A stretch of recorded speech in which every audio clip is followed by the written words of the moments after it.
Bienvenue. Aujourd'hui, nous allons voir 5 huiles essentielles pour vous aider à surmonter les allergies.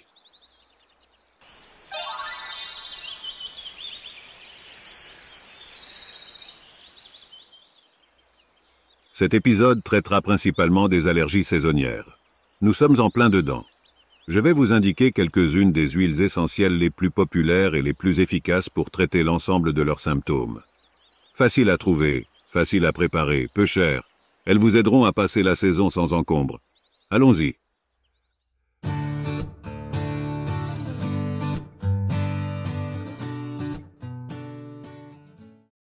Tout d'abord, l'estragon. C'est un puissant antihistaminique qui peut vous aider à gérer vos crises. Évitez toutefois son usage si vous êtes enceinte ou allaitante, sur les enfants de moins de 6 ans, ou si vous avez des problèmes de coagulation sanguine ou hépatique.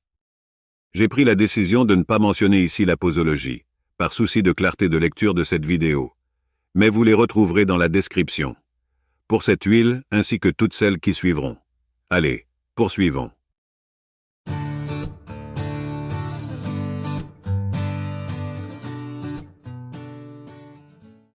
Ensuite, la camomille noble ou allemande, aussi nommée matricaire. La camomille est anti-inflammatoire. Elle vous aidera à décongestionner vos sinus ou vos yeux. La camomille noble ou allemande est déconseillée aux femmes enceintes ou allaitantes, aux enfants de moins de 3 ans, ainsi qu'aux personnes souffrant de cancers hormonodépendants.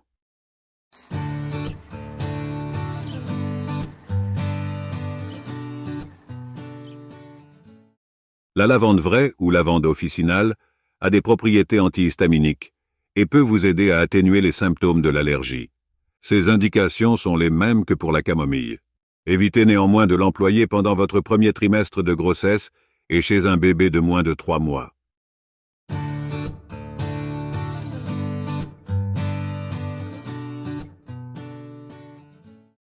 Poursuivons avec la menthe poivrée. Ses propriétés anti-inflammatoires peuvent vous aider à décongestionner vos voies respiratoires et retrouver du souffle. Ne pas utiliser chez la femme enceinte et allaitante, et chez l'enfant de moins de 6 ans. Soyez extrêmement prudent en présence d'un enfant de moins de 3 ans.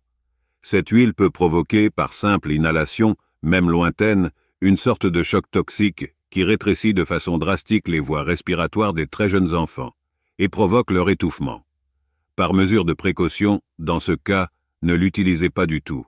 Enfin, si vous êtes atteint d'un déficit en G6PD, ou si vous souffrez de problèmes cardiovasculaires, d'hypertension, de troubles hépatiques ou de maladies hormonodépendantes, eh bien cette huile n'est pas pour vous.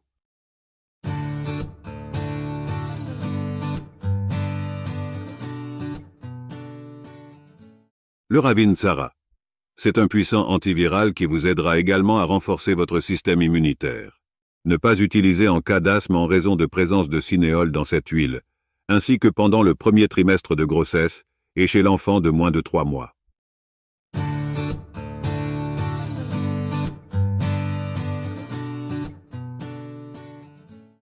Et pour finir, le citron.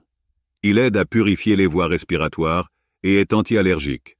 Déconseillé toutefois aux personnes sous anticoagulants ou ayant des problèmes de coagulation sanguine.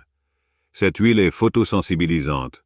Aussi, évitez l'exposition au soleil dans les 12 heures qui suivent son ingestion. Et voilà, vous pouvez tout à fait fabriquer une synergie avec 2 ou 3 des huiles que je viens de vous citer, destinées à la voie orale uniquement. Au moindre doute, consultez un professionnel de santé qualifié. Si vous avez des questions ou des commentaires, n'hésitez pas à poster.